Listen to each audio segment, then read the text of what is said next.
ثورة ريال مدريد وحسم 3 صفقات من أصل 7 صفقات تحت المفاوضات، و4 لاعبين نجوم كبار في نادي ريال مدريد سيرحلون لعدم وجود مكان لهم في الفريق. في هذا الفيديو غادي نقدم لكم بعض الراحلون عن النادي ريال مدريد والقادمون إلى الفريق الميرينغ.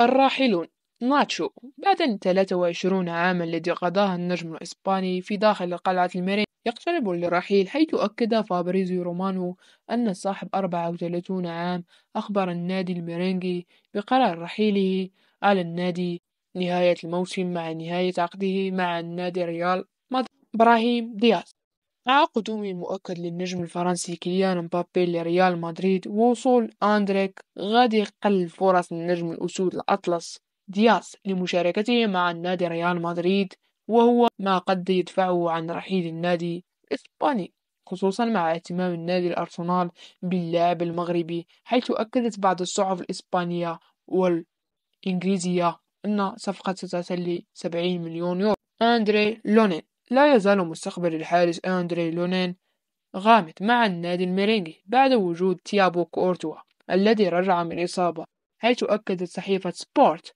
أن صاحب 25 عام يريد ضمانات بشأن مشاركته مع النادي ريال مدريد كثيرا بعد عودة كورتوا، واهتمام أندري لونين لعدة فرق كالباير وباريس سان جيرمان. توني كروس: ينتهي عقد الألماني مع النادي ريال مدريد مع نهاية الموسم الحالي، وأكد الصحفي الشهير فابريزيو رومانو أن اللاعب لديه رغبة بتجديد مع ريال مدريد لعام آخر واعتزال في قلعة الميرينغي، وأن مستقبل اللاعب سيكون بعد نهاية اليورو. لوكا مودريتش: صاحب 38 عام لوكا مودريتش سينتهي عقده في الصيف الموسم الحالي، ولكن النجم الكرواتي يحلم بتجديد مع النادي الميرينغي واعتزال فيه، وأن النجم الكرواتي لديه عروض مغرية من الدوري الأمريكي إنتر ميامي، والدوري السعودي لديه 2 فرقان: الهلال السعودي والنصر السعودي. القادمون: ألفونسو ديفيز لم يعد خفيا في رغبة النادي ريال مدريد في التعاقد مع ألفونسو ديفيز. خرج الصحفي الشهير فابريزيو رومانو أن يؤكد الأمر، ما أكد أن الميرينغي لديه رغبة مع التعاقد مع ألفونسو ديفيز لتدعيم مركز ظهير الأيسر.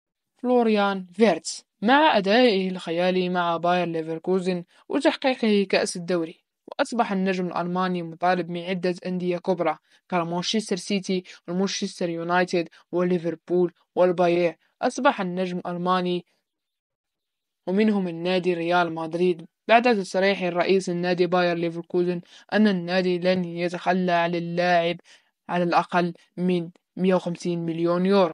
كيليان مبابي: بشكل نهائي قرر النجم الفرنسي مغادرة باريس في نهاية هذا الموسم عقب نهاية عقده.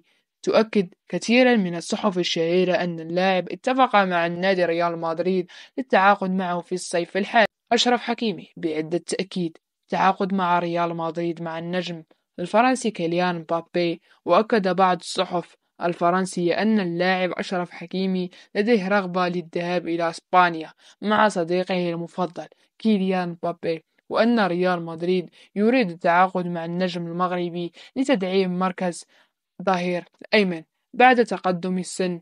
كارفاخال: